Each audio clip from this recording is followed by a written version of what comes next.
Millions of people have lost weight with personalized plans from Noom. Like Evan, who can't stand salads and still lost 50 pounds. Salads generally for most people are the easy button, right? For me, that wasn't an option. I never really was a salad guy. That's just not who I am. But Noom worked for me. Get your personalized plan today at Noom.com. Real Noom user compensated to provide their story. In 4 weeks, the typical Noom user can expect to lose 1 to 2 pounds per week. Individual results may vary. There is nothing I love more than an amazing meal with high-quality meat cooked at home because, let's be honest, eating out is so expensive. And you also know that eating out is the #1 budget buster. That is why I am so glad I found ButcherBox. ButcherBox is a premium meat subscription service dedicated to delivering high-quality, grass-fed, and grass-finished beef, organic chicken, pork raised crate-free, and wild-caught seafood directly to your doorstep with free shipping always. You even get exclusive member deals, recipes, and a variety of high-quality cuts at an amazing price. New users will receive their choice of 2 pounds of ground beef, 3 pounds of chicken thighs, or 1 pound of premium steak tips for a year. Use code ETM and get $20 off your first box at butcherbox.com. Last night we made a beef stew with meat from ButcherBox, and you can taste the difference. It was so satisfying and delicious, and all of our friends that were over for a dinner party, they raved at how good it was. So do yourself a favor and eat better this year with the best meat and seafood on the planet delivered to your door. ButcherBox is offering my listeners their choice of a weeknight meal essential: 3 pounds of chicken thighs, 2 pounds of ground beef, or 1 pound of premium steak tips for free in every order for a year. Plus, get $20 off your first order. Sign up today at butcherbox.com/ETM and use code ETM to choose your free offer and get $20 off.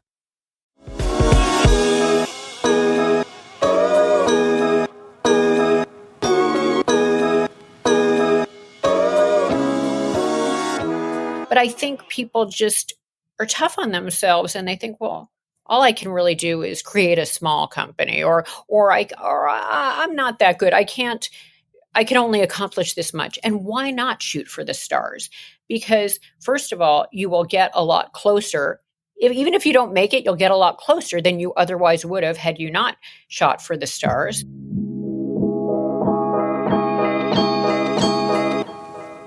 Welcome to Everyone's Talkin' Money podcast. I'm your host, Shauna Game. There's no judgment, no dumb questions, just smart conversations about you and your money. So come on in and grab a seat. Everyone is welcome here.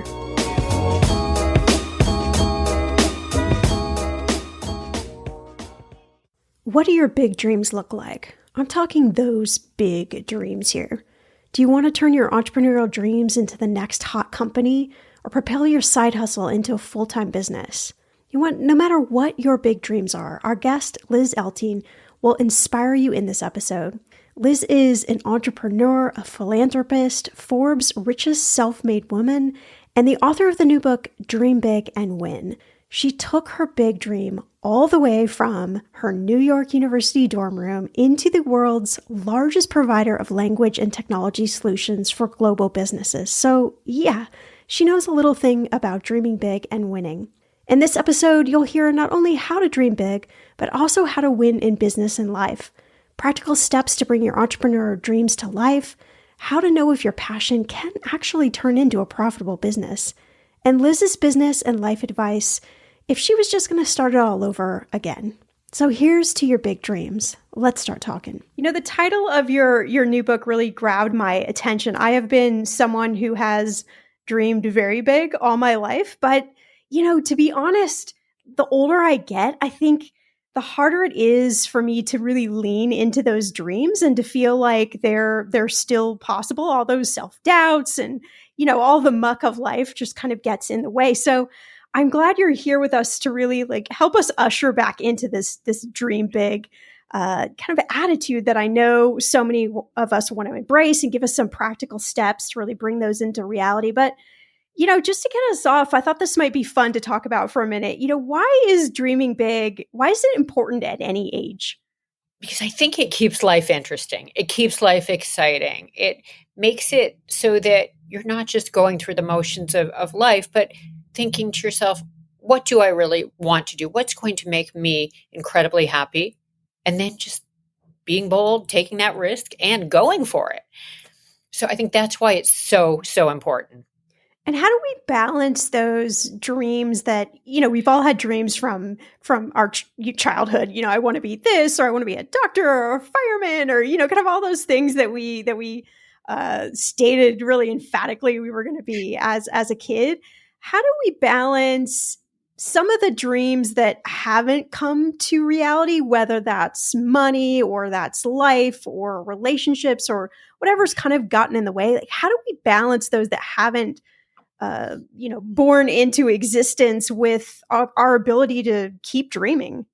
Right. And that's a great question. And I think of my own situation because obviously that's the easiest to look at. And in some ways, I've definitely accomplished my dreams and been very fortunate. And in others, I certainly haven't. And I think in both cases, you learn so much. I mean, from the things that have, like, if there's certain things I wanted personally, for example, and they didn't come through, I think, okay, but it doesn't mean I can't ultimately have them.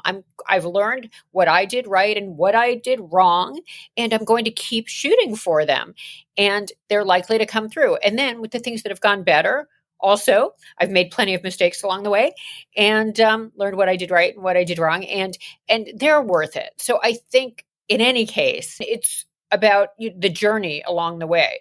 It's about the journey. It's not just the destination, all the exciting situations that have happened, the crazy things we've done, the things that went wrong. That's the journey. And those are the stories we have to tell. And it's a wonderful experience, whether it's gone well or not gone well. And then we just move on to the next thing. I like that. I like the idea of journey because I think we feel like, especially with dreams and the second part of your dream big is win. We tend to think that there's this like destination that we get to. And until we've gotten to that destination, we can't be happy or we can't feel fulfilled or whatever it might be. And so I like that you talk about this idea of journey. Yes, I think people always say it's not about the destination, it's about the journey. And I feel that because obviously when you're working so hard on something for many, many years with an ultimate goal, it can't be that you wait to be happy until you've gotten to that goal, until you've achieved that goal, either because it takes too long or you may never get there. So you really have to enjoy the journey and try to find and create a journey that has qualities that you like. The people, the tasks, the lessons you're learning, all of it. So I think that's so incredibly important. And that in itself is winning.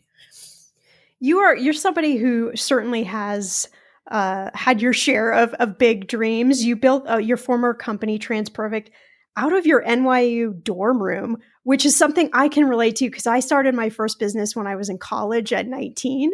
And so I can share kind of your passion there. And you've since been recognized by Forbes, one of the richest self-made women, which is amazing. We have to talk about that. But in a recent podcast episode you were on, you talked about entrepreneurship as what you called a great equalizer and a wealth building tool for everyone. So first, take us back to 1992 when you're in your dorm room in New York and you kind of had this idea to start a business. Like how did you get to that point? How did you breathe life into that? Oh, thank you. Thank you for asking, Shanna. And yes, what happened was I was in New York. At this point, I had studied 4 languages, lived in 5 countries, graduated from college, was fortunate to find a job in the translation industry. And I thought, how perfect is this? Combining my passion with business. Did it for 3 years. Absolutely loved the industry, but learned and thought and learned that it could be done better. And I thought there was a real gap between what clients needed and what was available in the industry. So went back to business school, got my MBA from NYU, and had a very brief stint in finance, which I can talk about, but that's a whole other story and anecdote, and went through that. And then I thought, okay, this is not my passion. This is not what I want to do. And yes, it seems stable, secure. I will make a certain amount of money if I stay in this, but there's more to life than money. And there are other ways to make money. And I was young at the time. I was only 26. I was used to living like a student. And I thought, if not now, when? So I left that job after only 6 weeks. And then I started my company out of an NYU dorm room, as I said. And that was with no money, but it was a dream. And another thing I'll say, and I think a lot of people can relate to this, I didn't have a brand new idea, right? Right. Okay. You do not have to invent something entirely new to be wildly successful. I instead thought I had loved that industry, but I thought it could be done better. And there were 10,000 translation companies out there at the time. So there were other people doing it. So I thought if I do this, I want to go big, build the biggest, the largest in the industry. That was the goal. And I was fortunate to be able to do that. But back to your equalizer question, because I think that's the most important point of all. And that's a lot of what I focus on now. I was lucky. My timing was fortunate. It was the beginning of globalization, and I was familiar with the industry. And I had a good background. I had a great education, great experience, all of that. But people always say education is the great equalizer. Certainly it is. But as you said, another great equalizer is entrepreneurship, because anybody can do it. And you can do it without a lot of money, just with a passion, with a dream, and with hard work. And that is a lot of what I focus on now. And I speak to other new young entrepreneurs and more seasoned entrepreneurs about different ways to do it. But anybody can do it. And that's part of what makes it so incredibly wonderful. What would you say, you're kind of on the other side of the fence as the majority of us listening with, having created a mass amount of wealth, and we're over here still trying to knock away at that and build it. So, what sort of advice would you give us that are maybe some keys to financial success that you've kind of learned along the way? I mean, we talked a little bit about the happiness piece, that just arriving at a destination of a certain amount of money does not equal happiness. And I talk about that a lot on the show. And I think for a lot of people listening, they're still like, yeah, okay, but I would still love to have that situation. But tell us a little bit, just what are some of the keys and lessons that you've learned over the years?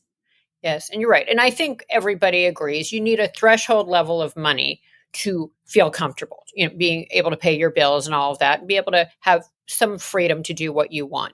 But then beyond that, it's honestly, a lot of it is just hard work. One of the things I say is work today like no one else will, so you can live and give tomorrow like no one else can.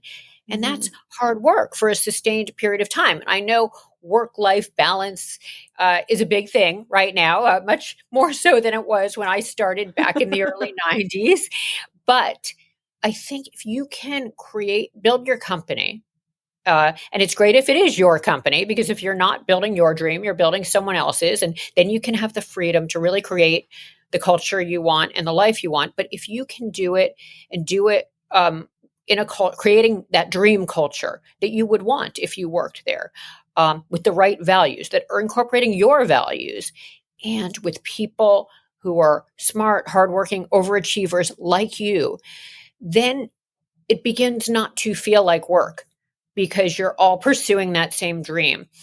And there's a purpose behind it. And in any business, you can usually justify it by saying what the purpose is, whether it's helping the world communicate or teaching people about finance or entrepreneurship or whatever it is. There's always a purpose. And if you focus on that and do it with the right people, with the right values, it's incredibly rewarding. And then it doesn't feel like work. And there may be nothing you'd rather be doing, because you have a dream, you have a goal. How did you balance the tough moments in the entrepreneurial journey when there maybe wasn't enough money, or maybe your mindset was a little off, or maybe there was fear or sabotage, or so many different things kind of come in the mix there? Yes. And I think all entrepreneurs go through these experiences, right? Where, oh my gosh, how are we going to make payroll this week? And I remember a lot of that in the early days where we could barely make it. And I think what a lot of entrepreneurs do, and ideally should be willing to do as long as they can, is live on very little in the early years if you can, minimize your expenses, and take out, very little, as I said, and then reinvest everything in the company, because that's how you're going to scale it.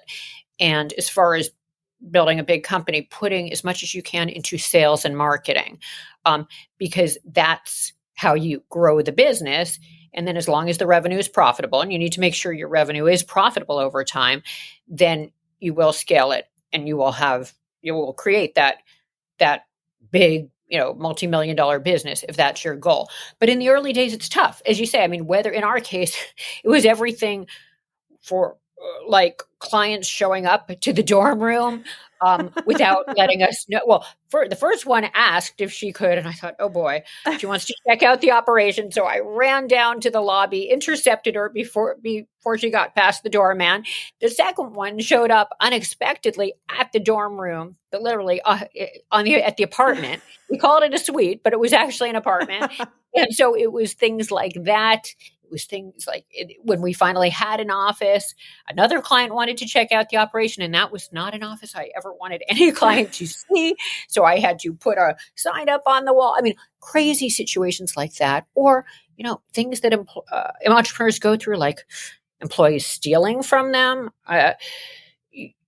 issues with their partner, in my case, litigation with my partner. I mean, crazy stuff.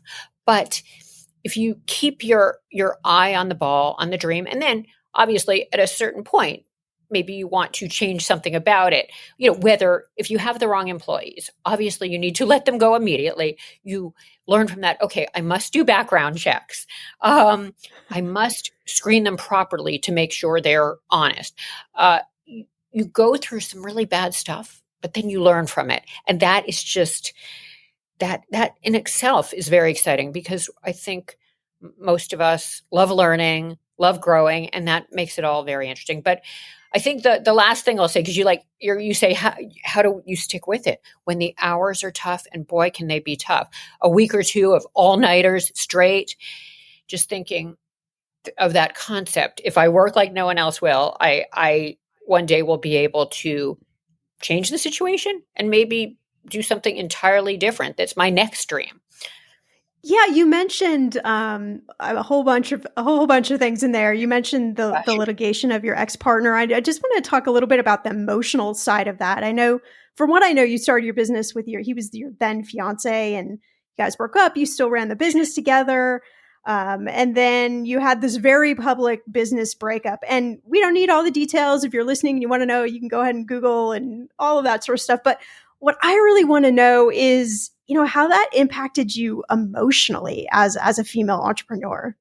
Yes, thank you. 'Cause that was the toughest part. I mean, sure, I spent a fortune, as did my ex-business partner.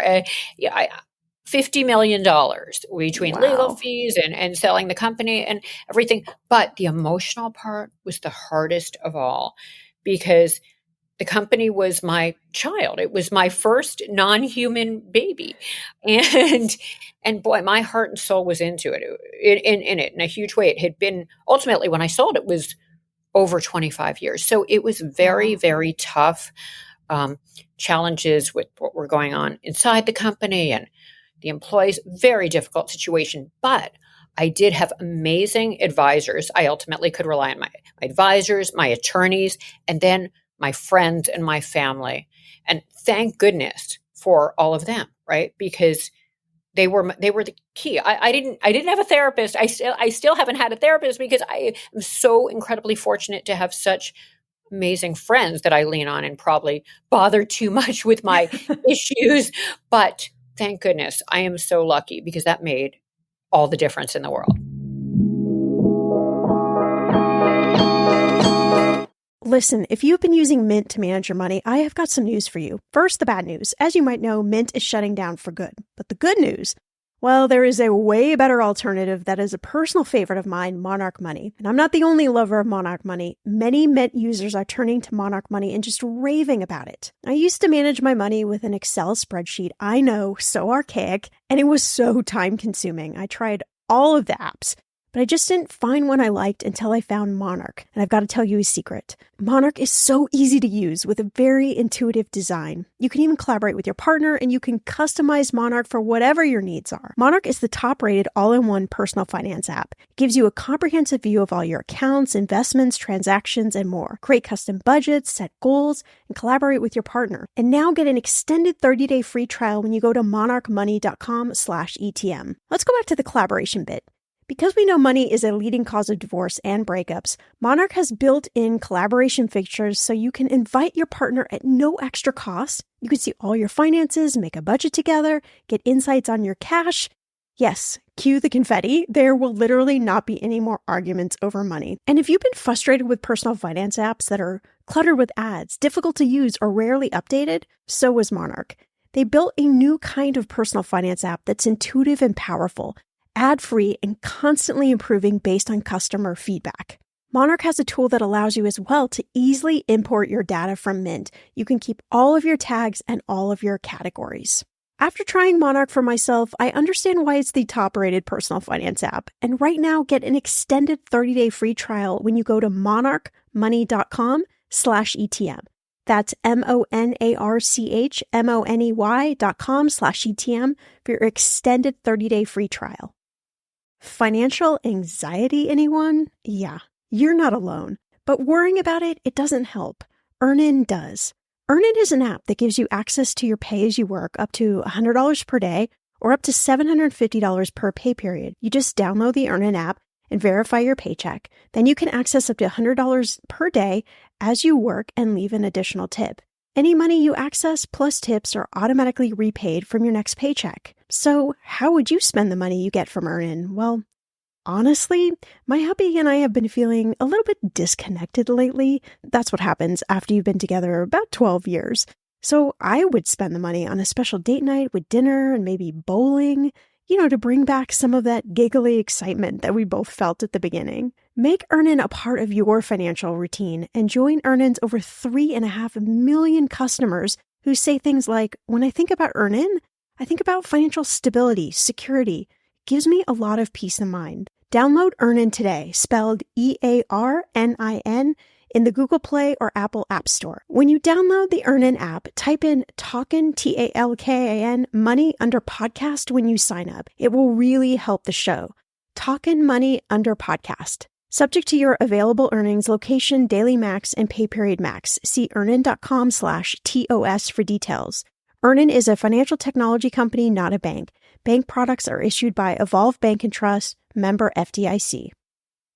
When it comes to financial advice, you gotta trust the source. It's why you listen to this podcast. When I'm looking to upgrade my wallet, I turn to NerdWallet. Their expert team of nerds dives into the details to help you find smarter financial products. Before NerdWallet, I was paying for vacations all wrong. I was missing out on miles I didn't even know I was leaving on the table. Now I've got a new card with more miles and more upgrades. What could future you do with more travel rewards? I don't know, maybe that fancy hotel upgrade that you have always been dreaming about. Wherever you go next, make it happen with a smarter travel credit card. Don't wait to make smart financial decisions. Compare and find smarter credit cards, savings accounts, and more today at nerdwallet.com. NerdWallet.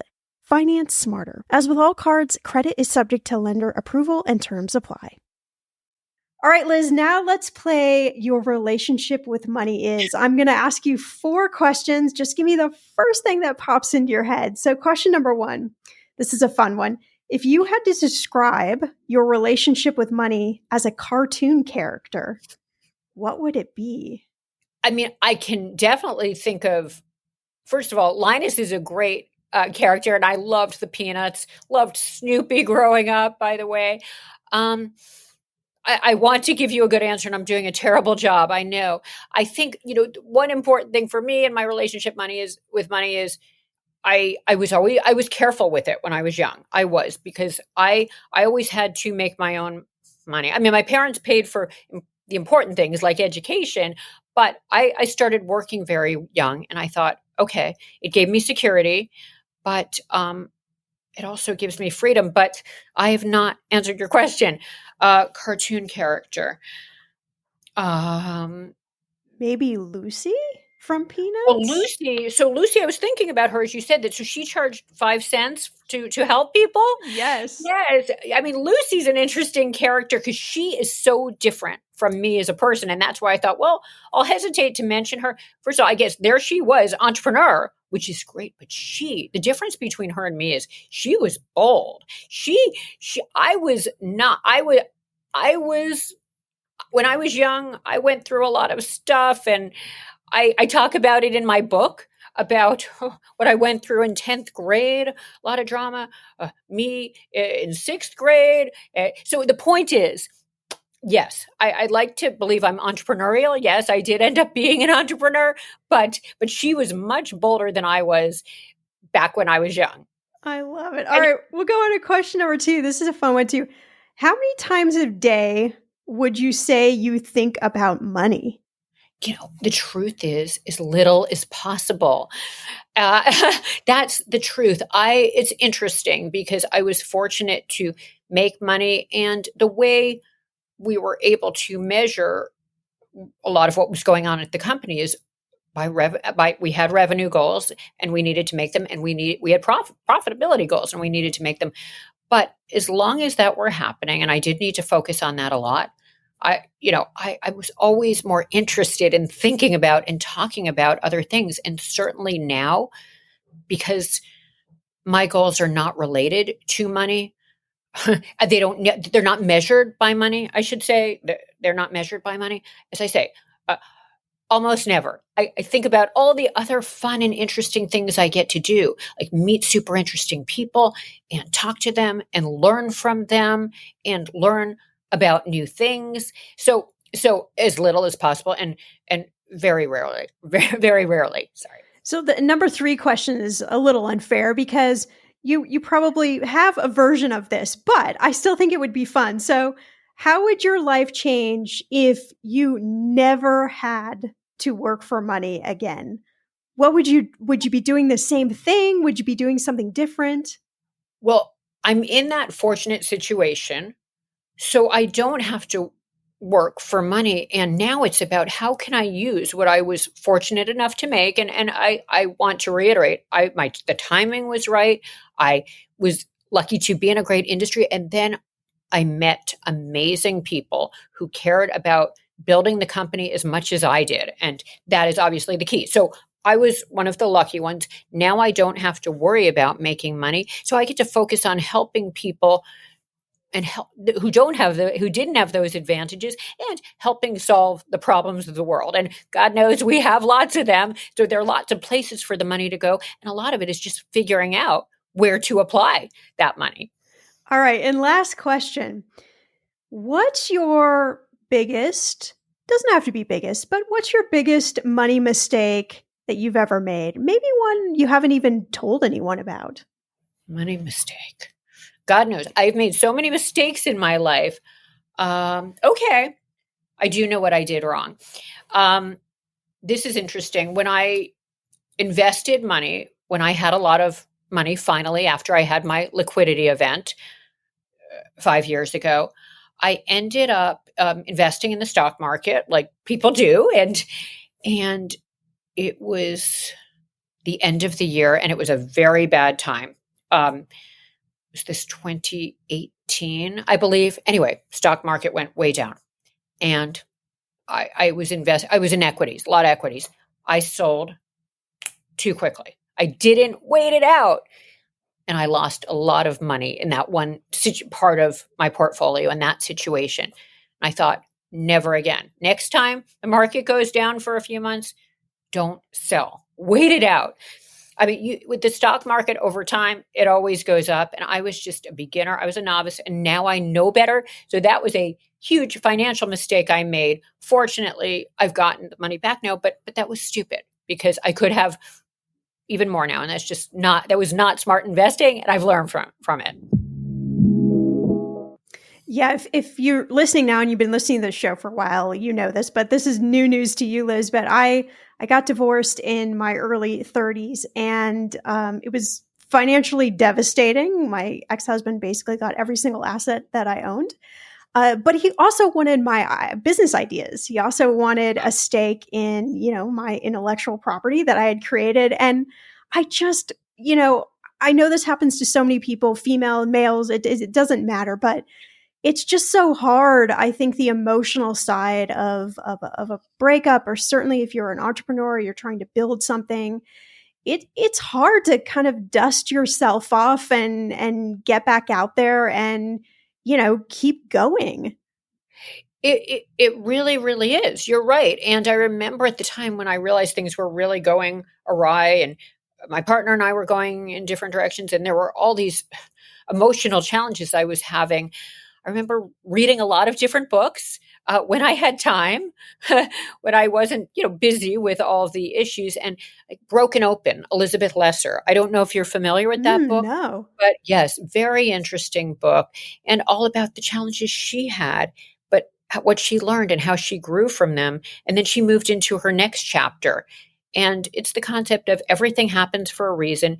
Yes, it's so difficult at the time. It's major adversity, but then we learn from it, we grow, we think, okay, but I'm experiencing all of this because I'm meant to, and it's supposed to lead me to what comes next. And yeah, I mean, that whole concept, it's like the meaning of life.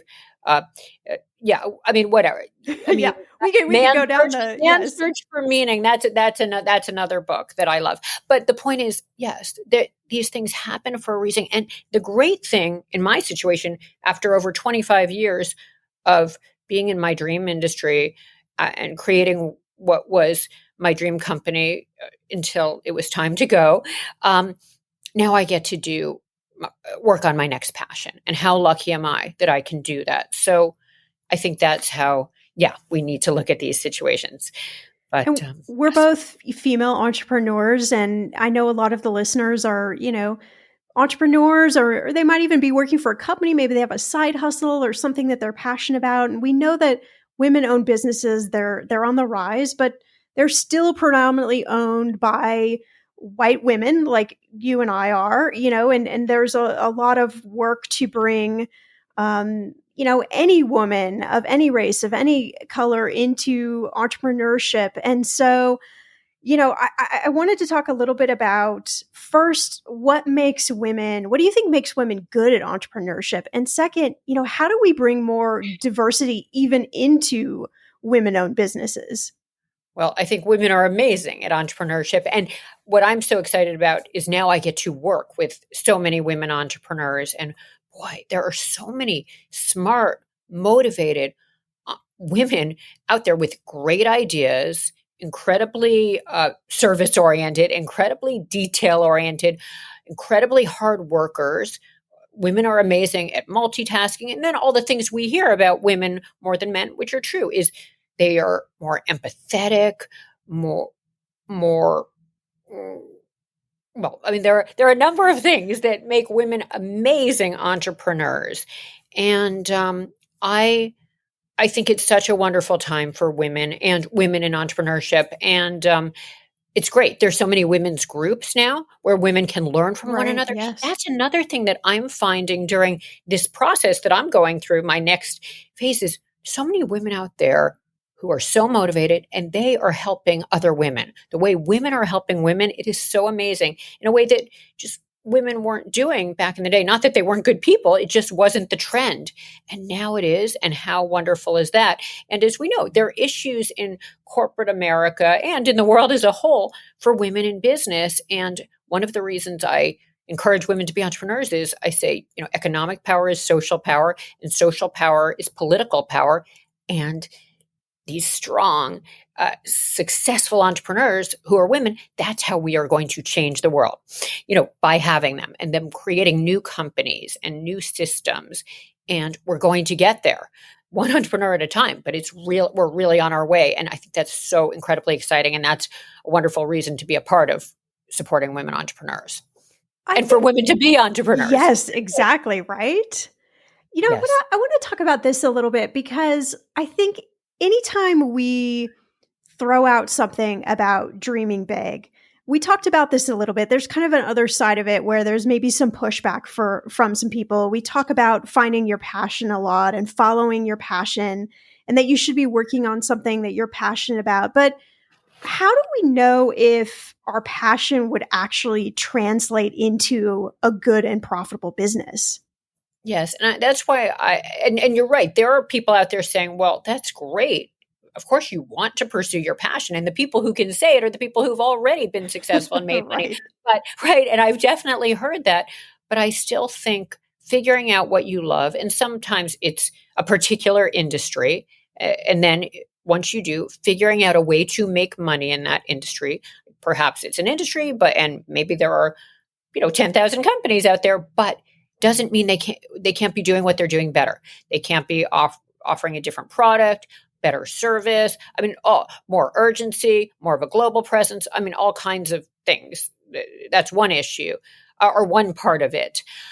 So I think that's very important. And then I think within a number of different industries, if people are part of something else, and they may have hobbies, but they don't know how to make money with their hobbies, if they are doing some kind of job, but it's not exactly what they want to be doing, either trying a whole other industry or within their industry, within their company, looking at what else they can be doing that really leverages the skills they or the parts of the job they like the most, whether it's interacting with people, whether it's solving problems.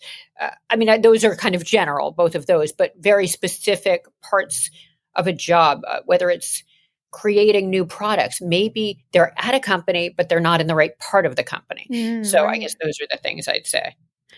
Yeah, like being an entrepreneur within a company, coming up with a new idea for the company you're at. That's one other thing. I like that idea. Yeah, we don't talk about that very often. That's really interesting. We've had a lot of guests on this show talk about even different types of businesses you can own, whether it's a franchise or, we're having a guest on in a month that I'm really excited about. And she talks about this idea of buying what she calls boring businesses. So things like, laundromats and car washes and things that we maybe don't think are glamorous, but when we look at the numbers and we look at, potential revenues start to become very interesting. And so, I think what you're talking about is so important because it's about widening our vision of how we look at entrepreneurship and how we look at our passion. And I think honestly, how we look at making money.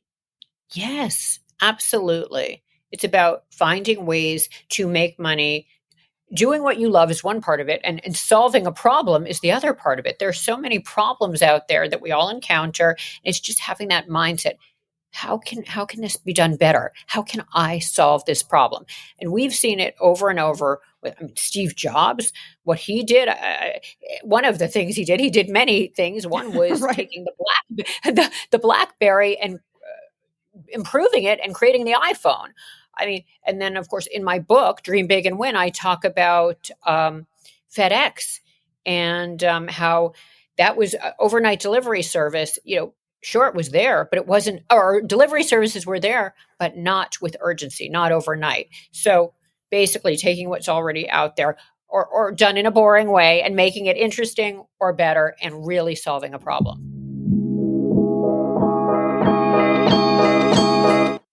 I'm Samantha Cole, host of the new season of Understood, the Pornhub Empire.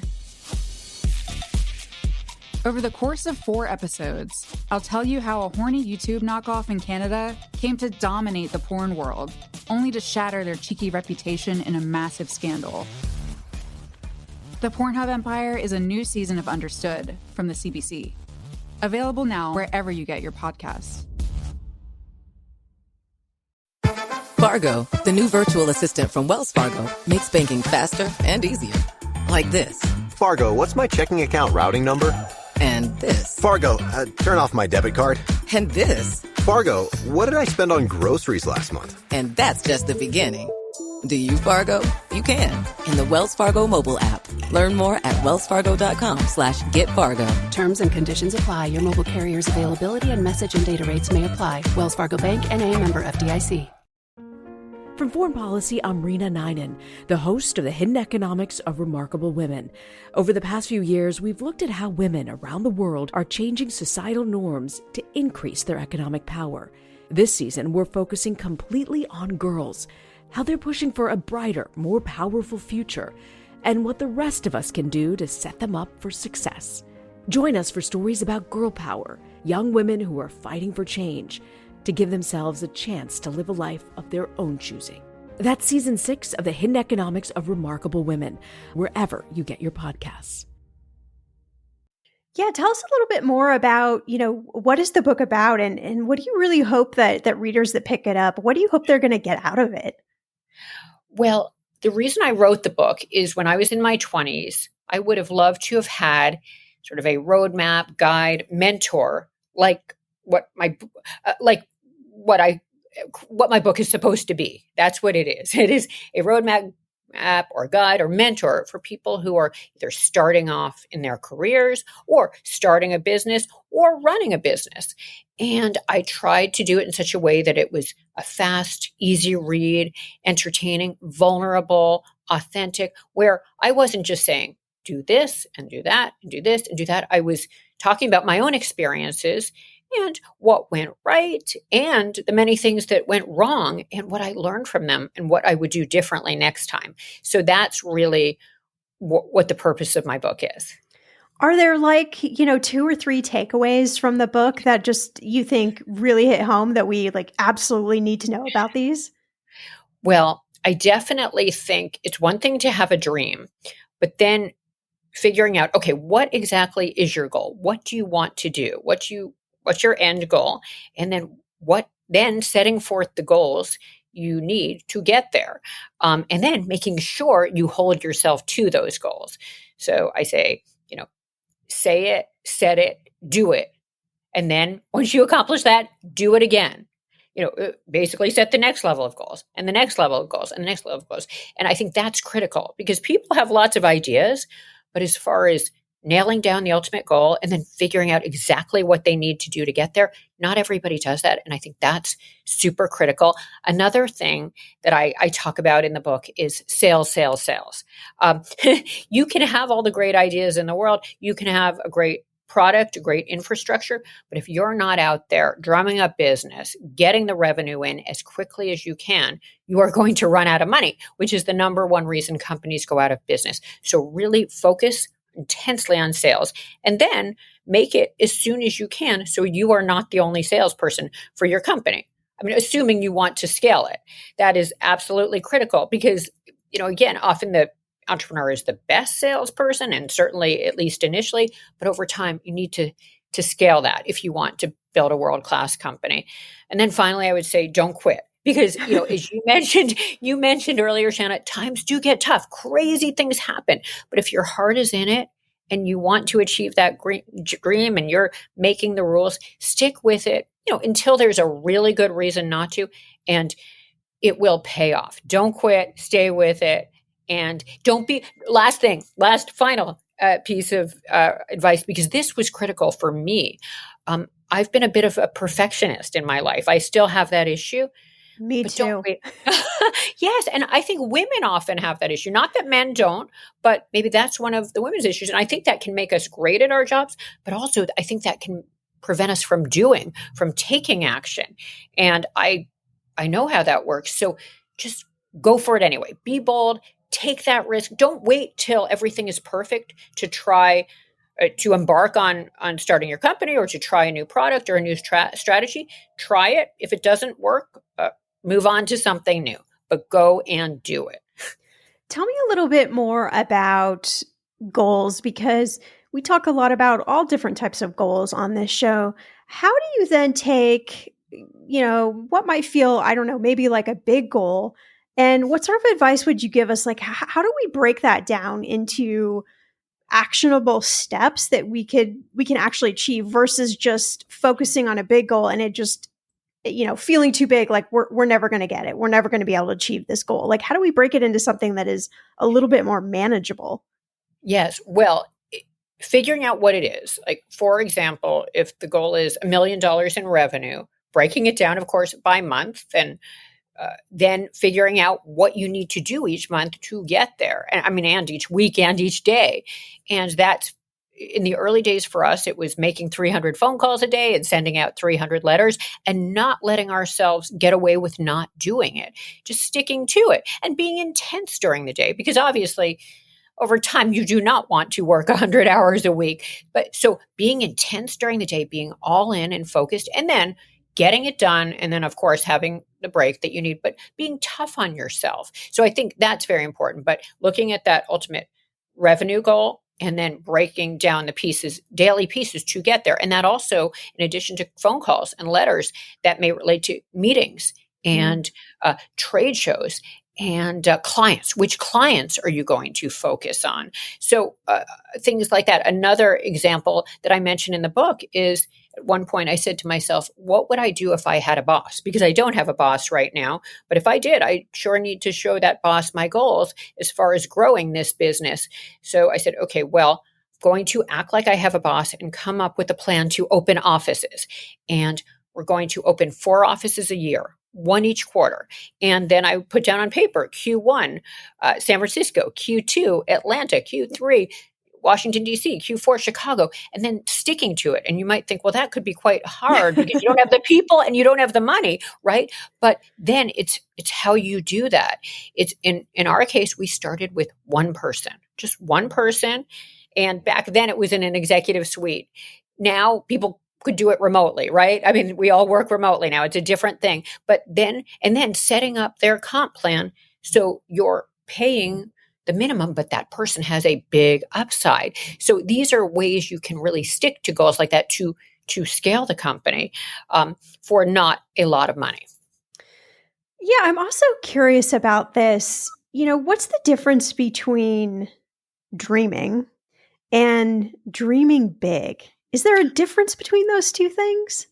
Yeah, that's a great question. And I guess, I mean, for me, it was just, if I'm going to start this company, I want to make it the world's premier company. But certainly people don't need to.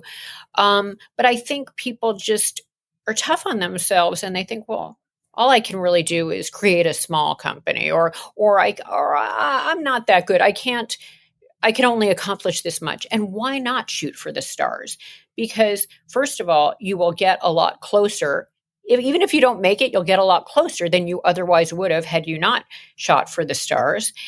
And it's fun. It's interesting. You have crazy, interesting stories to tell if you dream bigger. So dreaming, I mean, it depends on the person and what they want, but it's very fun and exciting to dream big, and no matter what you're doing. And so I guess that's really how I look at it. I want to go back just a little bit to being one of the richest self-made women and featured in Forbes. And, we've talked a lot about, people listening right now who are obviously on the other side of that wealth building journey. How would you say that building wealth has changed your relationship with money? Has it evolved it in any way? Or do you still kind of principally feel like the same Liz that you were previously? Well, I definitely feel like the same Liz that I was previously, because it really wasn't about having so much money. It really wasn't. I think it was just, that, when I started, as I mentioned, there were thousands of translation companies out there. And I thought, well, I don't want to do what everyone else is doing. And I saw a need for something different. But back to your question, I think money, as we've talked about, is great. I think we all need it to be able to not stress about it, to be able to pay for basic expenses, a threshold level of money. But then after that, I don't think it's the key. I was never about material items. I mean, sure, I do love clothes. I do. But I think it's really about, life is about experiences for me. And I also find myself so fortunate that I've made the money I have so that I can help others achieve their dreams. And that really is so important, because the other big piece of it is I'm one of the lucky ones. I was fortunate to have a great education, great parents as role models who could afford to pay for that education for me. And so many people are born in the wrong zip code, or in the wrong situation, whatever it is, and this is in a marginalized community, and a lot of them. And these are people I'm meeting and women I'm meeting who are so ambitious and so smart and want to solve problems in the world, whether it's big worldwide problems or right there in their communities.